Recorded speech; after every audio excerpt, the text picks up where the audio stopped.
Hello class second. कल हमने आपकी पाठ्य पुस्तक आकृति के पार्ट 1 अगर मेरे पंख होते कविता का गायन किया था। आज हम इस कविता का अर्थ समझेंगे। तो चलिए आइए समझते हैं इन पंक्तियों का अर्थ। चलिए। अगर मेरे पंख होते तो मैं हर जगह घूमता फिरता, आकाश में तारों से मिलता, बादल पर अपना घर बनाता। अगर मेरे पंख होते चांद को मैं पकड़ लाता। देखो बेटा, कवि ने इसमें क्या बताया है कि अगर मेरे पंख होते तो मैं हर जगह घूमता फिरता, मैं कहीं भी जा सकता था, आकाश में जा सकता था, वहाँ तारों से मिलता, उनसे बात करता और बादल में जाके अपना घर बनाता। और अगर मेरे पंख होते तो मैं चांद को भी पकड़ लाता। देखिए यहाँ पे चांद दिखाया गया है और ये जो लड़का है ये चांद को पकड़ने के लिए जाना चाहता है। चलिए। दुनिया में सबसे आगे होता, कोई ना मुझे पकड़ पाता, धीरे धीरे ऊपर जाकर सूरज को छू लेता। दुनिया में सबसे आगे होता, अगर मैं बादल में पहुंच जाता तो मैं सबसे आगे निकल जाता ना, और वहाँ मुझे कोई भी नहीं पकड़ पाता। धीरे धीरे ऊपर जाकर मैं सूरज को भी छू लेता। जैसे मैंने चांद को पकड़ा वैसे ही मैं सूरज को भी पकड़ता और तारों के साथ भी खेलता। बारिश जब होती तो मैं पेड़ पर छुप जाता, धूप निकलती तो इंद्रधनुष को देख बहुत खुश हो जाता। लेकिन काश अगर मेरे पंख होते।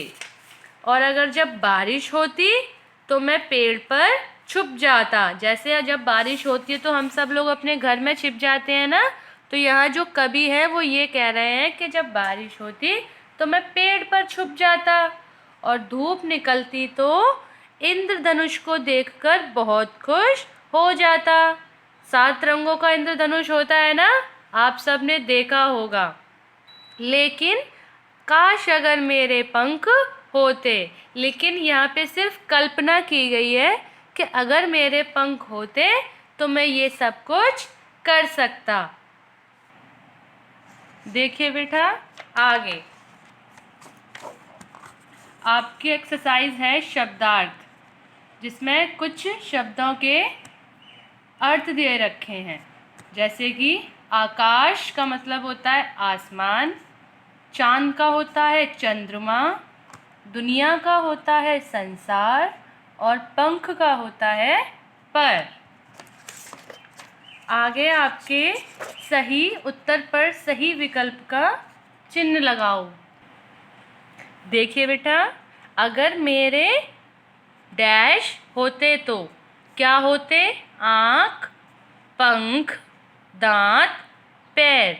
जो आपका सही विकल्प है आपको उस पर सही का चिन्ह लगाना है।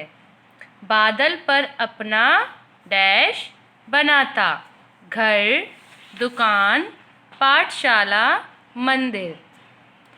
नेक्स्ट, दुनिया में सबसे डैश होता, क्या? आगे, पीछे, ऊपर, नीचे।